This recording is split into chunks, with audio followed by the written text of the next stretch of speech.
الحمد لله وكفى وسلام على عباده الذين اصطفى أما بعد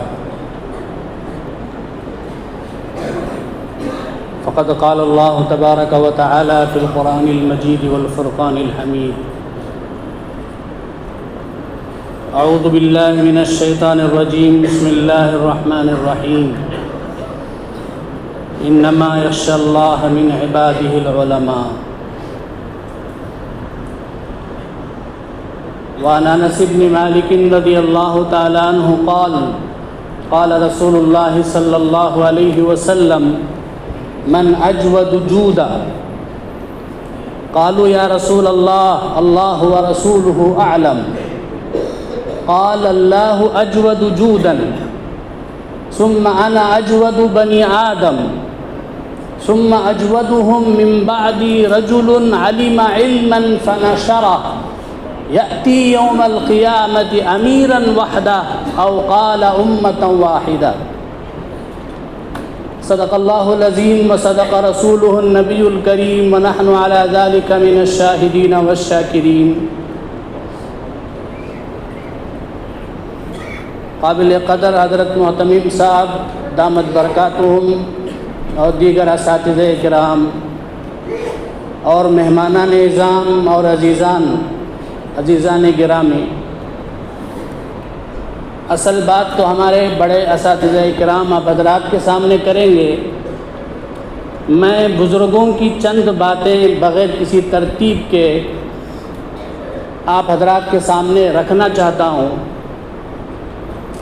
ان باتوں کا اول مخاطب میں اپنے آپ کو سمجھتا ہوں۔ محترم حضرات، پہلی بات تو یہ ہے کہ یہ دین کے جو بھی مدارس ہیں یہ دین کے قلعے ہیں۔ اللہ تبارک و تعالیٰ نے ہمیں دنیا میں ایک مقصد کے ساتھ بھیجا ہے، اور وہ مقصد یہ ہے کہ ہم اللہ کی رضامندی حاصل کریں۔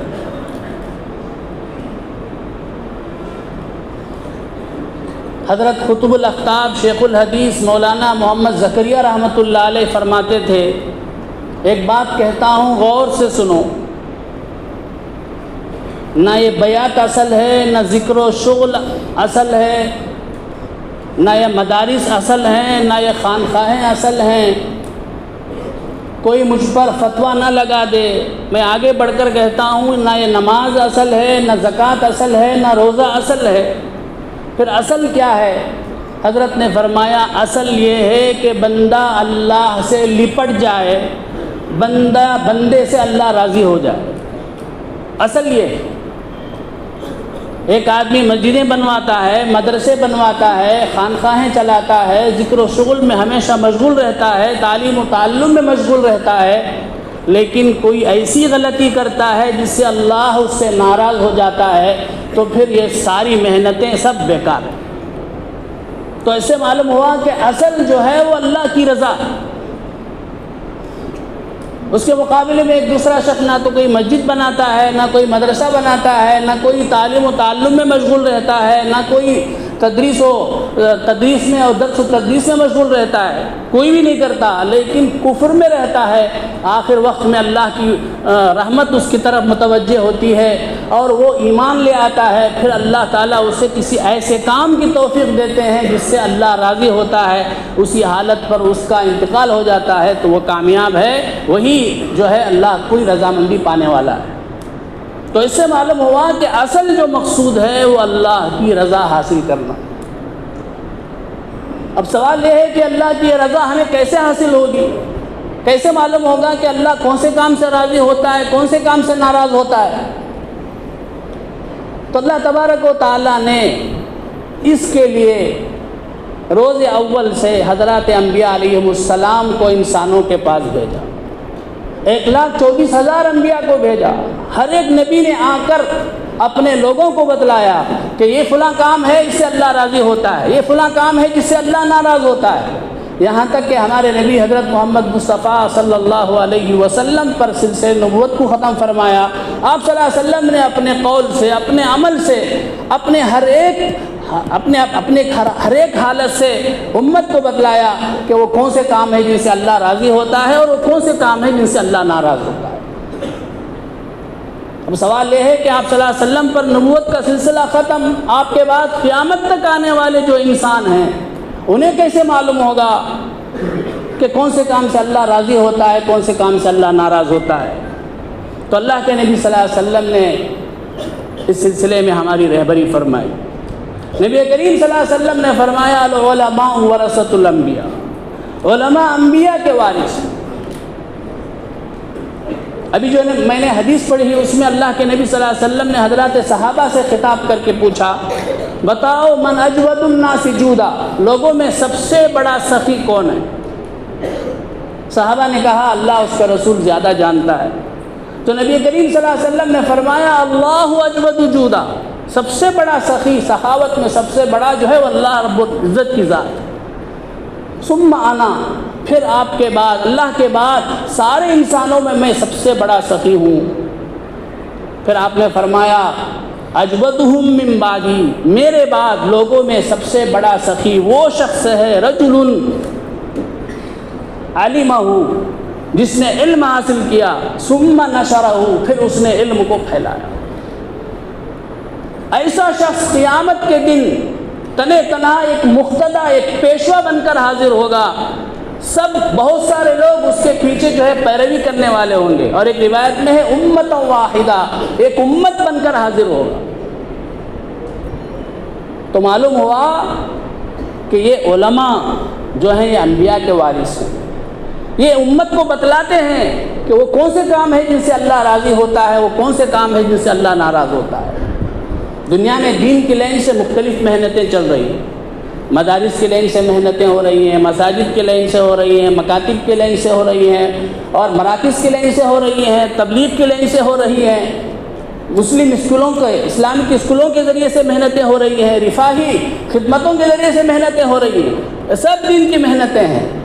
لیکن ان تمام میں یہ جو مدارس کی جو محنت ہے یہ بے حد ضروری ہے۔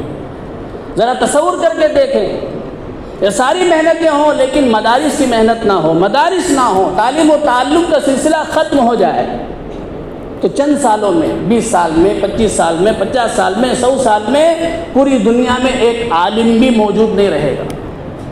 ایک عالم بھی اگر موجود نہیں رہے گا تو لوگوں کو کیسے معلوم ہوگا وہ کون سا کام ہے جس سے اللہ راضی ہوتا ہے، وہ کون سا کام ہے جس سے اللہ ناراض ہوتا ہے؟ تو معلوم ہوا کہ مدارس جو ہیں وہ دین کی حفاظت کے قلعے ہیں، ان کے بغیر دین کی بقا مشکل ہے۔ علماء دین کی حفاظت کرنے والے ہیں، اسی لیے ہمارے اکابر کہتے تھے کہ دینی مدارس ان میں 1000 خامیاں ہوں، 1000 مفاسد ہوں، پھر بھی یہ غنیمت ہیں، پھر بھی یہ ضروری ہیں۔ حضرت حکیم الامت تھانوی نور اللہ مرقدہ بار بار فرماتے تھے 1000 خامیوں کے باوجود، 1000 مفاسد کے باوجود مدارس کا وجود غنیمت ہے، کیونکہ یہ دین کی فوجی چھاونیاں ہیں۔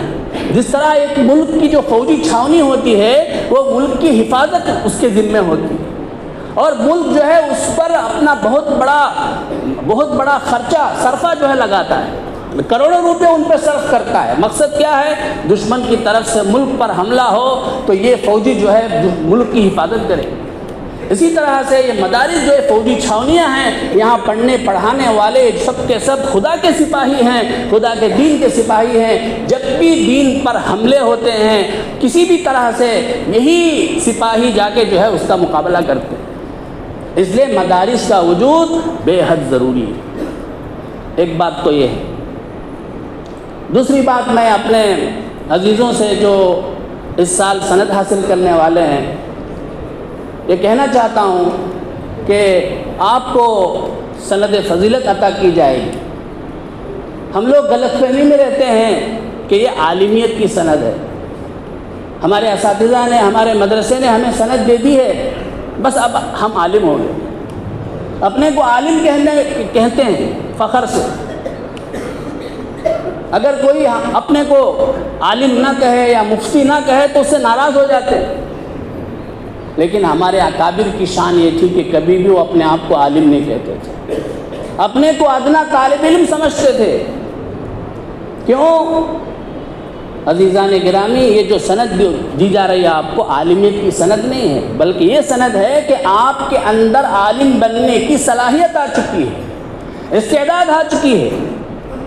استعداد ہم نے آپ کو تمہارے اندر پیدا کر دیا ہے، جس کے ذریعے سے آپ صحیح دین کو سمجھ سکتے ہیں۔ ورنہ تو کیا صرف تفسیر جلالین پڑھنے سے ساری تفسیر کی کتابیں پڑھنے والے ہو جائیں گے؟ صرف مشکات شریف پڑھتے ہیں تو کیا ساری حدیث کی کتابیں پڑھنے والے ہو گئے؟ حدیث کی کتنی کتابیں ہیں، تفسیر کی کتنی کتابیں ہیں، اخلاق کی کتنی کتابیں، ہم نے کہاں پڑھا؟ تو کیسے ہم عالم ہو سکتے ہیں؟ علم ایک ایسا سمندر ہے کہ اس کا کوئی کنارہ نہیں ہے، ایسی منزل ہے کہ چلتے چلتے تھک جائیں گے لیکن اپنے منزل کو نہیں پہنچ پائیں گے، کیونکہ علم جو ہے ایک اتھاہ سمندر ہے۔ اس لیے ہمیں یہ سمجھنا کہ ہم عالم ہو گئے، بس ہمیں پڑھنے کی ضرورت نہیں ہے، جو پڑھا ہے وہ کچھ کافی ہے، آئندہ مطالعہ کرنے کی ضرورت، یہ بالکل جو ہے غلط شیطانی دھوکہ ہے۔ ابھی اصل ہماری اب علمی جو ہے مشغلہ شروع ہونا، یہیں سے ہمیں اب جا کے جو ہے خوب محنت کرنی ہے، خوب تیاریاں کرنی۔ ہمارے اکابر صحیح معنی میں جو ہے علم کے جو ہے شوقین تھے، علم کے پیاسے تھے۔ حضرت حکیم الامت تھانوی نور اللہ مرقدہ اپنی آخری عمر تک اپنے آپ کو طالب علم ہی کہتے تھے۔ ایک مرتبہ حضرت نے کہا، میں اللہ کے فضل سے اور اس کے بھروسے پہ کہتا ہوں، اگر پوری دنیا کے عقل مند جمع ہو جائیں، شریعت کے کسی مسئلے پر اشکال کریں، مجھے اللہ کے فضل پہ بھروسہ ہے کہ میں 2 منٹ میں انہیں لاجواب کر دوں گا۔ لیکن میں ایک ادنا طالب علم ہوں۔ علماء کی تو بڑی شان ہے، یہ سب بولنے کے باوجود بھی کہتے ہیں میں ادنا طالب علم۔ حسن بصری رحمۃ اللہ علیہ جو بہت بڑے تابعی ہیں، اولیاء اللہ کا سلسلہ ان تک پہنچتا ہے، ان کے بارے میں آتا ہے کہ حضرت ایک مرتبہ چل کر جا رہے تھے، کسی نے پیچھے سے انہیں پکار کر کہا، یا فقیہ۔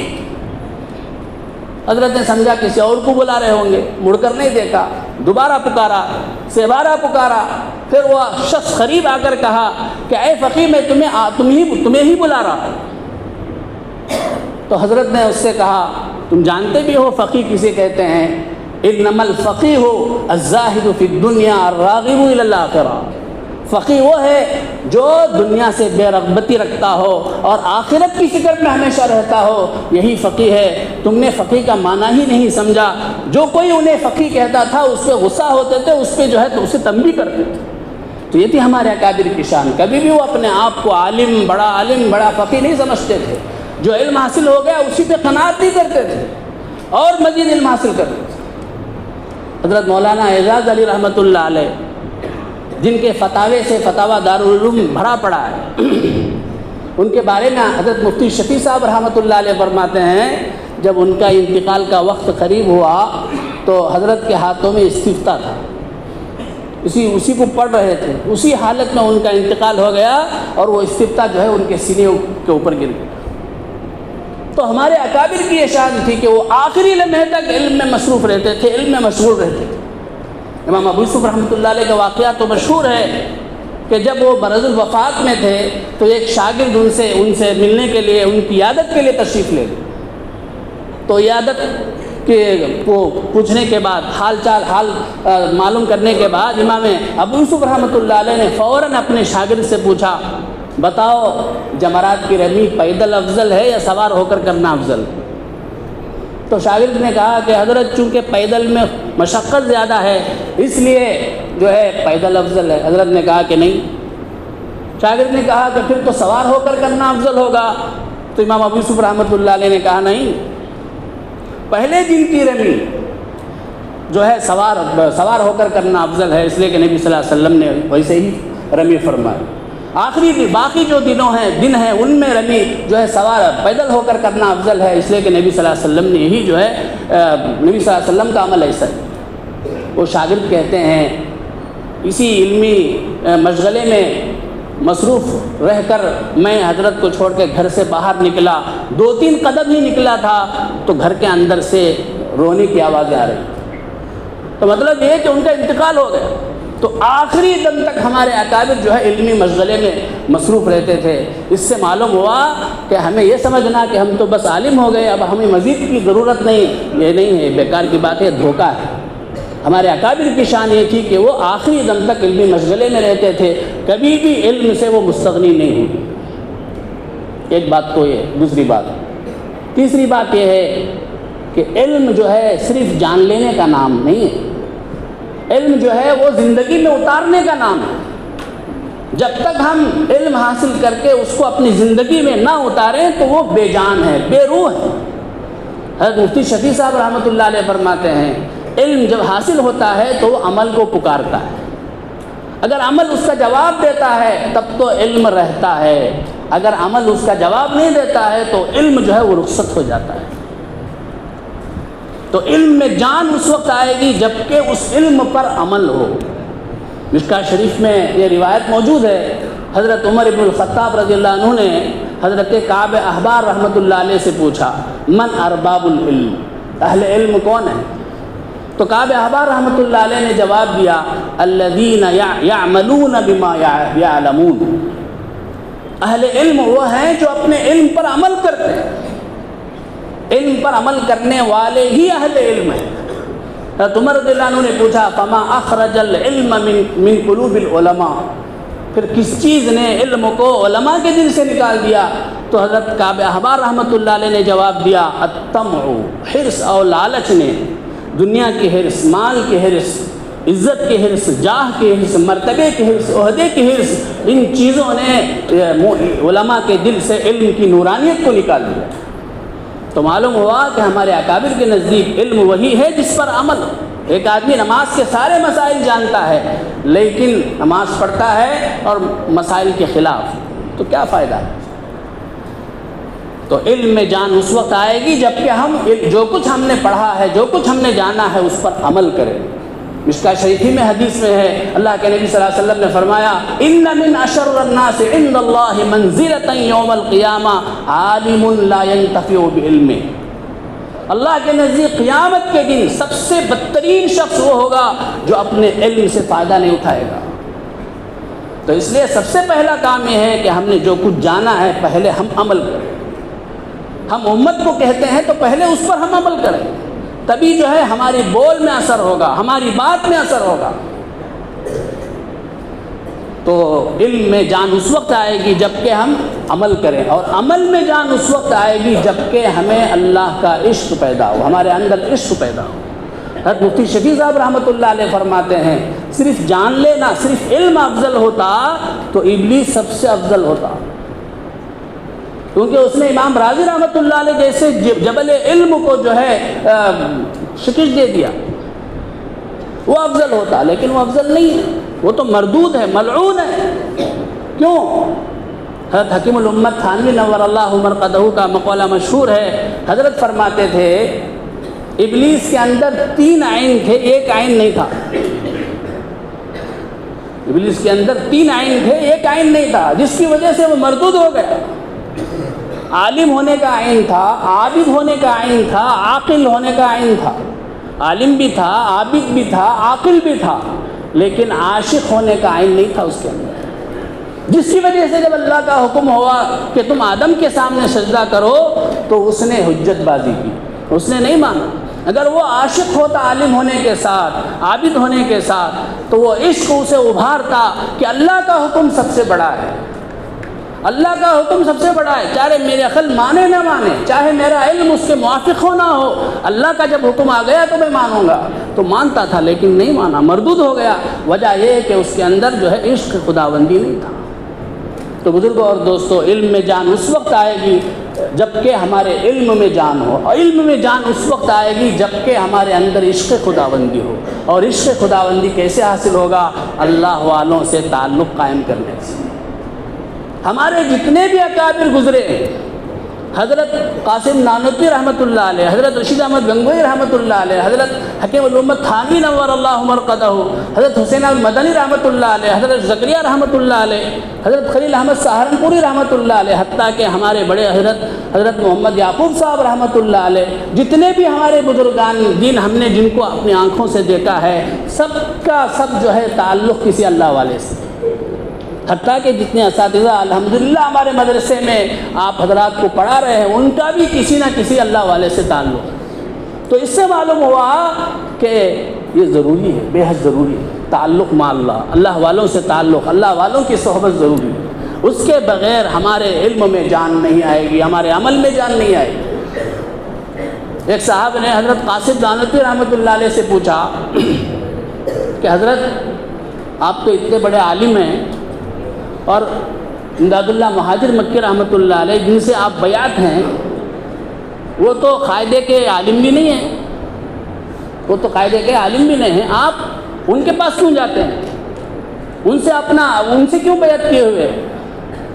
حضرت قاسم نانوتوی رحمۃ اللہ علیہ نے ایک مثال سے سمجھایا، ایک شخص ایسا ہے جس نے بادام کے بارے میں پی ایچ ڈی کیا ہوا ہے، بادام کی تعریف کیا ہے، بادام کی خاصیت کیا ہے، بادام کے کیا فائدے ہیں، سب جانتا ہے، لیکن بادام نہیں کھایا۔ اور ایک شخص وہ ہے جو کچھ بھی جانتا نہیں، بادام کا کیا فائدہ ہے، اس کی تعریف کیا ہے، اس کی خاصیت کچھ بھی نہیں جانتا، لیکن وہ بادام کھاتا ہے۔